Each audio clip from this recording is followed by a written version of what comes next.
You think you know what can go wrong on spring break? A bad sunburn, a hangover, maybe some regrettable photos. But what about finding an intruder in your vacation rental, watching human silhouettes sway in the mountain darkness, or meeting someone you've only seen in your dreams? Over 4 consecutive spring breaks, these college students encountered horrors that no travel guide could prepare them for. From a Georgia beach house with an unwanted guest to a Colorado mountain retreat hiding sinister secrets, these aren't your typical vacation stories. What makes these encounters truly terrifying isn't just what happened, it's how easily it could happen to anyone. After all, we all book last-minute accommodations. We all take shortcuts down dark alleys. We all trust that our vacation homes are exactly what they appear to be. Let me take you through 4 years of spring break terror. But be warned, after reading these stories, you might want to double-check your next vacation rental's reviews, and maybe reconsider taking that shortcut back to your hotel. Spring Break 2016, The Intruder. Spring break plans don't always work out the way you imagine. When my 3 friends and I missed the booking window for the typical college hotspots like Cancun or Miami, we settled for what seemed like a decent alternative, a last-minute Airbnb beach house in Georgia. The price was right, and the location looked perfect. The landlord said she'd leave the key hidden in a potted plant by the front door. Simple enough. The moment we stepped inside, we all noticed it. This strange, funky odor. Not exactly unpleasant, but definitely off. The house was massive, though, with a sprawling first floor and 4 bedrooms upstairs, so we figured we could live with a weird smell. Hot Dave, Michael, and I each claimed our rooms, and while they headed straight for the beach, I went looking for some sports equipment the landlord had mentioned. The upstairs closet had everything she'd described: badminton rackets, baseball gloves, frisbees, and the volleyball I was after. But when I closed the closet door, something caught my eye. My bedroom door was wide open. I knew, with absolute certainty, that I'd closed it 15 minutes earlier. I went outside to confront my friends, trying to keep my irritation in check. But when I asked who'd been in my room, they all denied it. I let it go, chalking it up to imagination or a draft. That night, we hit the local clubs. I spent most of my time trying to impress a cute bartender, mixing drinks way too freely until nausea hit me hard. Since the house was within walking distance, I decided to head back early, leaving the key in the mailbox for the others as planned. After locking myself in, I went straight to the upstairs bathroom, certain I was about to be sick. As I sat there on the cold tile floor, head spinning, I heard something that made my blood run cold, a thud from one of the bedrooms, like something heavy being dropped. Standing on shaky legs, I peered into the hallway. Todd's door was cracked open, a faint nightlight casting a sickly glow inside. Through the narrow gap, I could make out someone sitting on the edge of the bed, facing the wall. My alcohol-addled brain tried to process what I was seeing. It didn't look like Todd, but how could anyone else be here? As I started to back away, my foot found the one creaky floorboard in the entire hallway. The figure's head snapped toward the door with an unnatural quickness, and even through that tiny crack, I felt their eyes lock onto me. It wasn't Todd. It was a stranger. A man who looked about 40, staring right at me with an intensity that sobered me instantly. I bolted for the bathroom, locking the door just as I heard footsteps in the hall.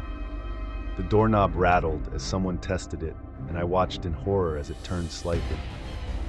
After what felt like an eternity, I heard the footsteps retreat.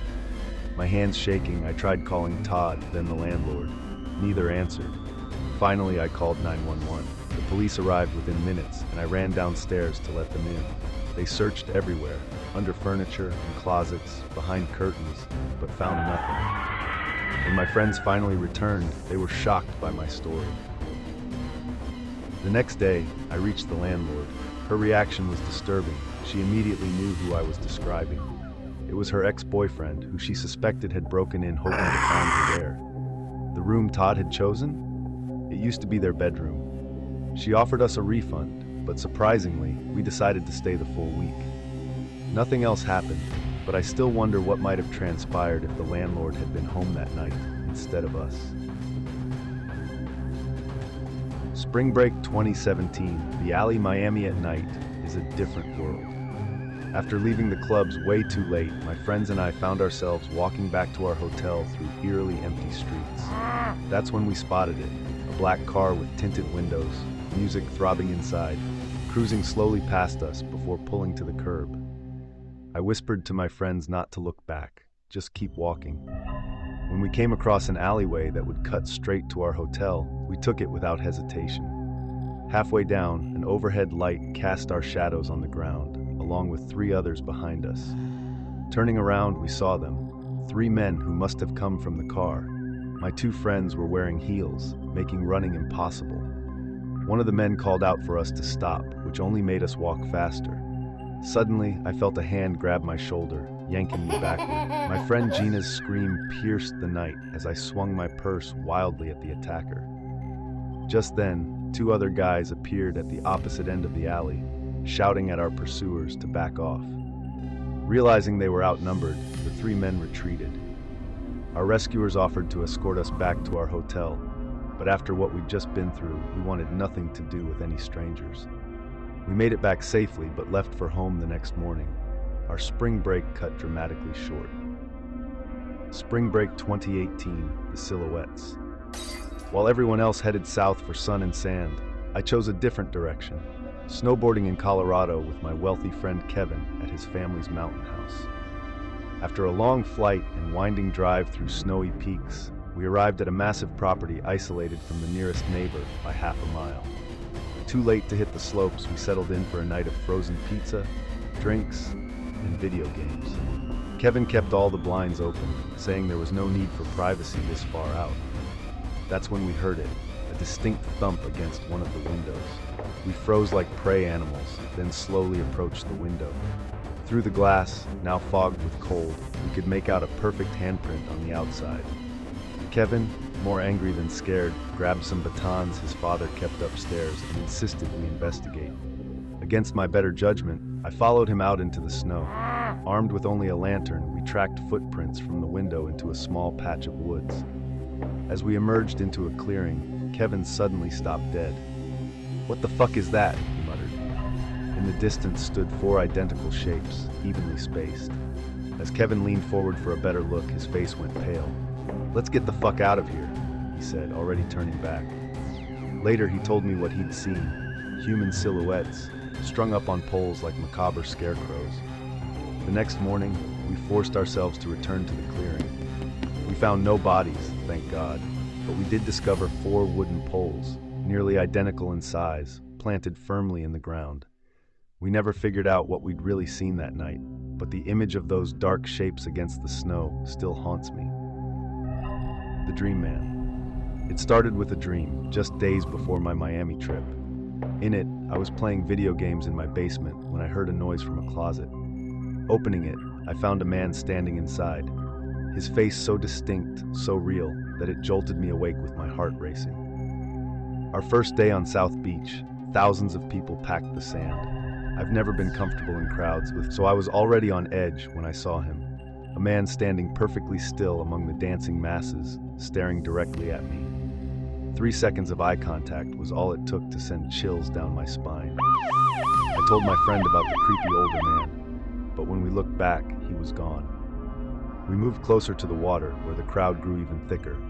That's when I spotted him again, still staring, still unnaturally still amid the chaos. I grabbed my friend Trish, pointing him out, but she just told me to ignore it. A sick feeling growing in my stomach, I pushed through the crowd back to our hotel. Sitting on my bed, trying to calm down, it hit me, his face. It was exactly the same as the man from my dream, down to the smallest detail. When I texted Trish, she said she hadn't even seen who I was pointing at. I went back to the beach later, but never saw him again. I wasn't sleep deprived, wasn't hallucinating, but how could I have dreamed of a stranger's face days before seeing him in reality? It's been years, but I still can't explain it. How do you rationalize meeting someone in your dreams before encountering them in real life? Of all the terrifying things that could happen on spring break, somehow this inexplicable glimpse into the impossible was the worst. 4 vacations turned into 4 unforgettable nightmares. From haunted beach houses to dark alleys, snowy apparitions to dream stalkers. These stories remind us that sometimes the scariest souvenirs are the memories we never wanted. Got your own spring break horror story? Share it in the comments below. And if these tales kept you up at night, don't forget to like, share, and subscribe for more true horror stories. Travel safe, and remember, some vacation memories aren't meant for social media. Like and subscribe for more terrifying true tales. Your support keeps these stories alive.